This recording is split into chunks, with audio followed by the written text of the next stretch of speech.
नमस्कार मित्रों, आपका डॉक्टर आलोक शांटिया AIRONDF चैनल पर स्वागत है। जनता की सर्वोच्चता को अगर किसी एक शब्द ने वर्चस्व के साथ स्थापित किया है तो उसे आप डेमोक्रेसी कहते हैं। डेमोक्रेसी यानी एक ग्रीक शब्द डेमोक्रेटिया, जो डेमोस मतलब लोग और क्रेटिया का मतलब शासन, लोगों के शासन को परिभाषित करता है। और जैसे अब्राहम लिंकन ने कहा भी कि जनता का शासन जनता के द्वारा जनता के लिए। लेकिन आज मैं यह वीडियो आपके साथ इसलिए बना रहा हूँ कि डेमोक्रेसी में जो चुनाव होता है, जिसको कि मैंने आपको कई बार बताया कि विल्फ्रेड परेटो ने जो सिद्धांत दिया, उसमें लोमड़ी और शेर वाला जो सिद्धांत दिया कि जो सत्ता में होता है वो क्या कैसे काम करता है, जो बाहर खड़ा विपक्ष होता है वो कैसे काम करता है, उन सब के बीच में आपको मैं आज यह बताना चाहता था कि इन सारी बातों का जो डेमोक्रेसी में चुनाव पद्धति है, चुनाव के जो आंकड़े आते हैं, चुनाव का जो विश्लेषण होता है, उसका भी अपना एक विज्ञान है जिसे सिफोलॉजी कहते हैं। सिफोलॉजी मतलब PSEPHOLOGY, सिफोलॉजी। सिफोलॉजी शब्द बहुत पुराना नहीं है। 1950 के आसपास चुनावी आंकड़ों के आकलन करने के लिए इस तरह के शब्द को गढ़ा गया, और इसके गढ़ने के पीछे भी जो एक थॉट है, वो थॉट यह है कि आपको मालूम है कि जो ग्रीक सभ्यता थी, अरस्तु, सुकरात, प्लेटो जैसे लोग जहाँ पर हुए, वहाँ पर सुकरात के समय पर करीब 158 प्रजातांत्रिक छोटी छोटी सभ्यताएं थीं, गणराज्य थे, और उन सभी 158 डेमोक्रेसीज़ में जो चुनाव की पद्धति थी वह तो या तो हाथ उठाकर होता था, क्योंकि कुछ लोग ही होते थे, या फिर कंकड़, जो व्यक्ति आता था वो कंकड़ के माध्यम से अपना वोट देता था। कंकड़ को जैसा कि आप जानते हैं पेबल्स कहते हैं, लेकिन ग्रीक भाषा में इसको सीफोस कहते हैं। तो चूंकि वहाँ पर जो डेमोक्रेसी में चुनाव होता था उसमें कंकड़ का भी महत्व था, और कंकड़ को ग्रीक भाषा में सीफोस कहते हैं, इसलिए उससे एक शब्द बना दिया गया सिफोलॉजी, कि हम उनका आकलन कैसे करें, क्योंकि डेमोक्रेसी में इस बात की आवश्यकता है कि हम आकलन करें। और उसी सिफोलॉजी की आज भारत जैसे विश्व के सबसे बड़े प्रजातांत्रिक देश में बहुत आवश्यकता है। आपने अभी अभी देखा है कि 2024 का चुनाव पूरा हुआ, और उसके बाद हर दिन इस बात का आकलन हो रहा है कि किसी को सत्ता क्यों नहीं मिली, और किसी को सत्ता क्यों मिली, किसी को मत ज़्यादा मिले, किसी को मत कम मिले। लेकिन जब मैं इस बात का आकलन करता हूँ तो मैंने देखा कि विपक्ष के रूप में कांग्रेस ने जहाँ जहाँ अकेले किसी पार्टी के साथ नहीं अपना कैंडिडेट खड़ा किया, अलायंस के साथ रहते रहते जहाँ पे कांग्रेस का कोई कैंडिडेट सोलली खड़ा हुआ, वहाँ पर मार्जिन कांग्रेस के जीतने का लाखों में है। जिसका मतलब ये है कि जो कांग्रेस ने संविधान बचाओ का नारा दिया, और ख़ास तौर से जो दलित वर्ग था, जिसको वो समझाने में ज़्यादा प्रभावी हो पाए कि उनका जीवन खतरे में है, उनको दिया जाने वाला आरक्षण खतरे में है, और इस कारण से जहाँ पर अलायंस के होते हुए कांग्रेस का कोई कैंडिडेट था वो लाखों में जीता। लेकिन जहाँ पर अलायंस होते हुए कांग्रेस समर्थित कोई व्यक्ति खड़ा हुआ, वहाँ पर दलित ने उस समर्थित व्यक्ति को वोट नहीं दिया, बल्कि जो दलित वर्ग का रिप्रेजेंटेशन कोई पार्टी कर रही थी उसको वोट गए, तो वो कुछ हज़ार वोटों से जीते हैं। आप देख सकते हैं इस बात को बहुत ध्यान से। दूसरा जो सबसे बड़ा आपको भी महसूस करना चाहिए कि अभी भी भारत को विकसित राष्ट्र ले जाने की बात करना तो ठीक है, क्योंकि जब तक विचार नहीं आते हैं तब तक उस पर क्रियान्वयन नहीं होता, और क्रियान्वयन नहीं होता तो परिणाम नहीं आते हैं। तो जो ये क्रियान्वयन से परिणाम की तरफ जाने का रास्ता है, वह रास्ता अभी बहुत लंबा है, क्योंकि अभी भी भारत में वर्तमान सरकार द्वारा स्वयं यह विश्व परिदृश्य पे माना गया है कि 80 करोड़ लोगों के पास कोई विकल्प ही नहीं है भोजन का। और उन्हें सरकार के कल्याणकारी राज्य की संकल्पना में ही भोजन दिया जाना है 5 किलो। लेकिन इस बात का विरोध विपक्ष ने नहीं किया, बल्कि उसने इसी तथ्य को फायदा लेते हुए उसने कहा कि अगर हम आएंगे तो हम 10 किलो अनाज देंगे, जो इस बात का आकलन करता है कि भारत में जो नागरिकों की न्यूनतम आवश्यकता है, न्यूनतम आवश्यकता मैं इसलिए कह रहा हूँ क्योंकि मैं मानवाधिकार की परिभाषा में बात कर रहा हूँ, उस परिभाषा में यह नितांत आवश्यक है कि अभी भी लोग अपने न्यूनतम मानवाधिकार से वंचित हैं, वो सरकारी स्तर पर माना जा रहा है। इस चीज़ को इस चुनाव में बहुत खुलकर सामने रखा गया और स्वीकार किया गया। जिस तरह से जनता ने 5 किलो के बजाय 10 किलो राशन मिलने वाली बात पर अपना सहमति जताई, वह एक बड़ी बात है। दूसरा, जिस तरह से सरकार द्वारा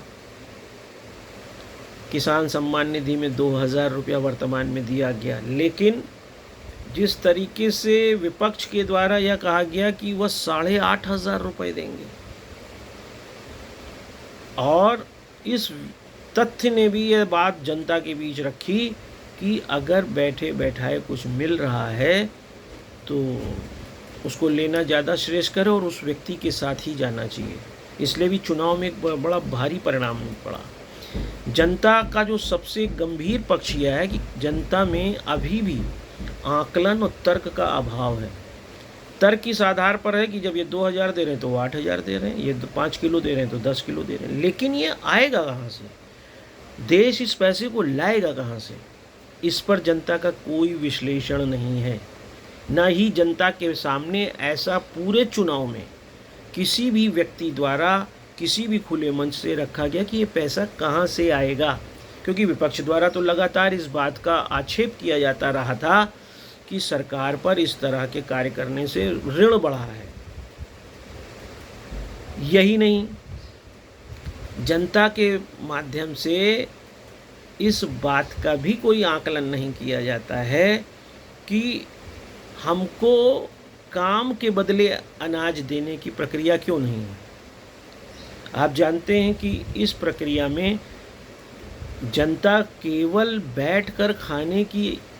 राजनीति करने, या उसे ऐसा लगता है कि इस तरह के अतिरिक्त लाभ को लेने के लिए, जैसा कि कार्ल मार्क्स ने अतिरिक्त मूल्य का सिद्धांत दिया था, ठीक उसी तरह से अतिरिक्त लाभ का सिद्धांत जनता के सामने ऐसा आया कि जनता इस बात पर ज़्यादा प्रभावित हुई कि अतिरिक्त लाभ जो दे वह ठीक है। लेकिन जनता ने नहीं सोचा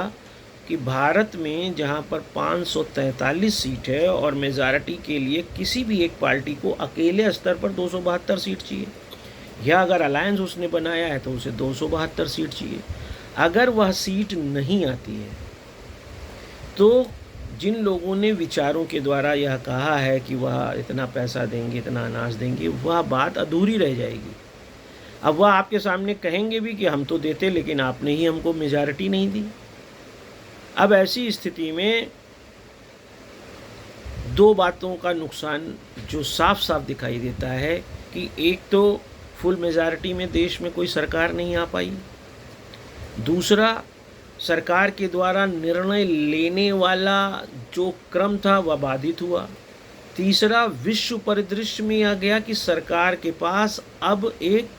फुल मेजॉरिटी वाली गवर्नमेंट नहीं है, कोलिजन गवर्नमेंट है। और इस कोलिजन गवर्नमेंट के कारण सरकार के द्वारा लिए गए निर्णय प्रभावित ज़रूर होंगे, चाहे आंतरिक लेवल पे चाहे अंतर्राष्ट्रीय स्तर पर। इन सब चीज़ों से जो प्रगति और विकास और डेवलपमेंट की बात है उस पर कितना असर पड़ेगा, जनता ने इस पर विचार करने का कोई प्रयास नहीं किया। बल्कि जनता को इस बात का विश्लेषण करना चाहिए कि धीरे धीरे भारत जैसे देश में उस संविधान की सर्वोच्चता में हम जाति और धर्म के आधार पर टिकट देने लगे हैं, और उसका परिणाम यह होता है कि हमारी योजना सिर्फ ये रहती है, किसी भी पार्टी की बात करो, कि हमें चुनाव जीतना है, व्यक्ति महत्वपूर्ण नहीं रह गया है, जबकि लोकतंत्र में व्यक्ति महत्वपूर्ण होना चाहिए था। व्यक्ति किस आधार पर महत्वपूर्ण है कि वह किस जाति का है और उस क्षेत्र विशेष में उस जाति के कितने लोग हैं। या सामाजिक व्यवस्था में कोई व्यक्ति कितना लोकप्रिय है और उसकी लोकप्रियता को कैसे भुनाया जा सकता है, उसको राजनीतिक ज्ञान कितना है, वह जनता से कितना जुड़ा है, वह कर्म योगी कितना है, इस बात का पूरे चुनाव में कोई महत्व नहीं है। कल तक जो फिल्म में काम करते थे आज वो संसद में बैठने जा रहे हैं। यही कारण है कि पूर्व में भी फिल्मों में काम करने वाले बहुत से लोग सांसद बने, बाद में उन्होंने काम नहीं किया और बाद में लड़े भी नहीं। तो इस तरीके से जब आप इस सिफोलॉजी का आकलन करते हैं, और सिफोलॉजी बहुत इम्पॉर्टेंट विषय के रूप में भारत जैसे देश में होना चाहिए, क्योंकि आपको ये आकलन करना चाहिए कि फूड सेक्स प्रोटेक्शन, खाने के स्तर पर, सेक्स का मतलब हमारे संबंधों के स्तर पर, प्रोटेक्शन का मतलब आंतरिक सुरक्षा, बाह्य सुरक्षा, स्वास्थ्य संबंधी सुरक्षा, इन सब के स्तर पर हम वास्तव में कहाँ खड़े हैं। अगर चुनाव में हम इन बातों पर विश्लेषण नहीं कर रहे हैं और सिर्फ उन तथ्यों पर विश्लेषण कर रहे हैं जो हमारे शरीर के लिए आवश्यक कैलोरी का उत्पादन नहीं कर पाएगा, जो हमारे शरीर के सापेक्ष देश में आर्थिकी का पुनर्निर्माण नहीं कर पा रहा है, जो उत्पादन नहीं बढ़ा पा रहा है, अगर ये सारी चीज़ें कम होंगी, जैसे विश्व में आप देखिए वो सारे देश बहुत ऊंचाई पर खड़े हैं विकसित, जिन्होंने हथियारों की राजनीति किया है, जिन्होंने हथियार बनाए हैं, हथियार बेचे हैं। वर्तमान में देश ने इस मामले में आत्मनिर्भरता लानी शुरू कर दिया है। तो कम से कम देश में जब चुनाव हो तो इस आंकड़े को भी रखना चाहिए कि किन कारणों से हम हथियार में पीछे रह गए थे।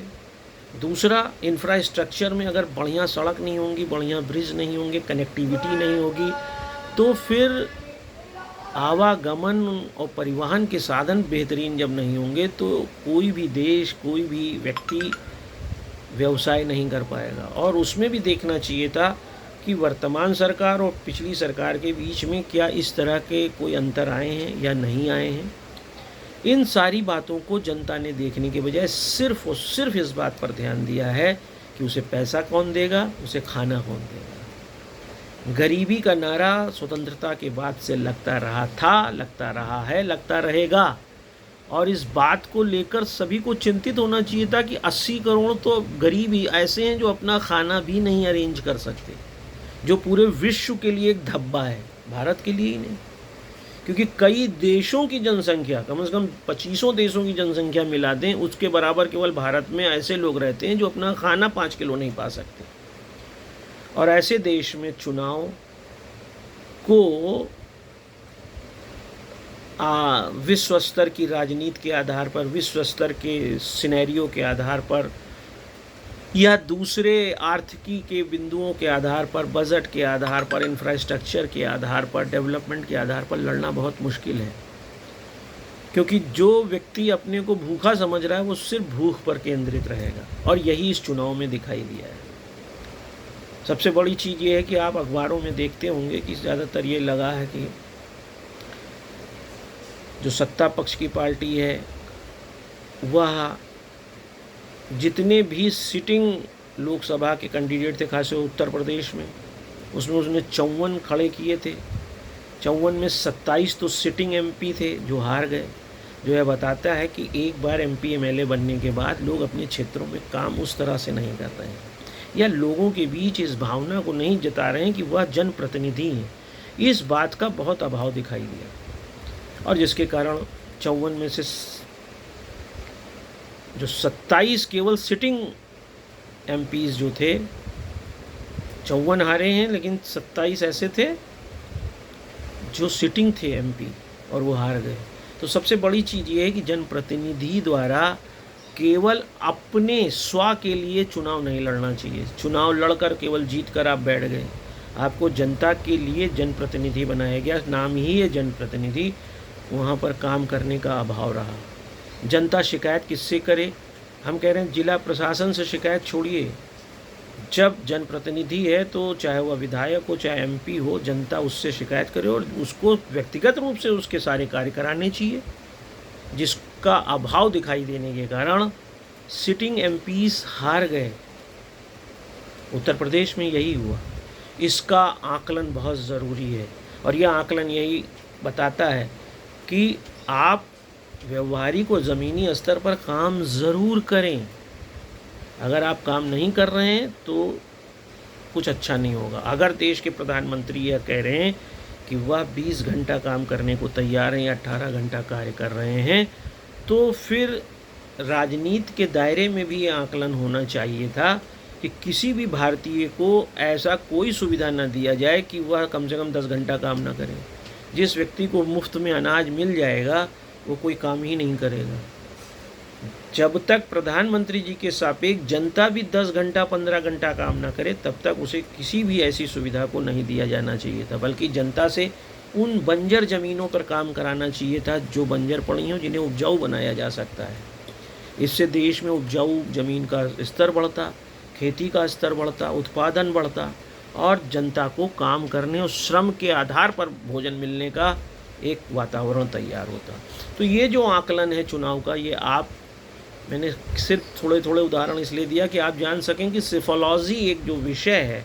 वो बहुत इम्पॉर्टेंट विषय है। आप चुनावी आंकड़ों का अपने जीवन की आवश्यकता और देश दोनों के बीच एक जो कंटिन्यूम है, आपकी आवश्यकता और देश की आवश्यकता दोनों के बीच में एक रेजोनेंस है, उसको महसूस करिए और देखिए कि किन कारणों से आप द्वारा देश को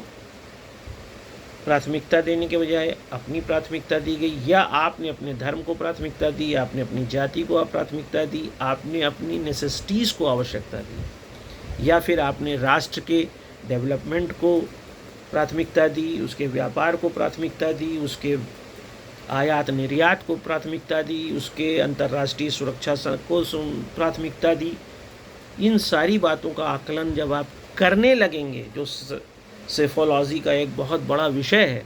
तो आप आने वाले दूसरे किसी भी चुनाव में सिर्फ धर्म, जाति, भूख इनके आधार पर मत करने के बजाय एक संवैधानिक राष्ट्र के संवैधानिक नागरिक बनकर चुनाव में भाग लेने को तत्पर रहेंगे। और इस बात का भी आकलन करिए कि इतने प्रयास के बाद भी, चाहे वह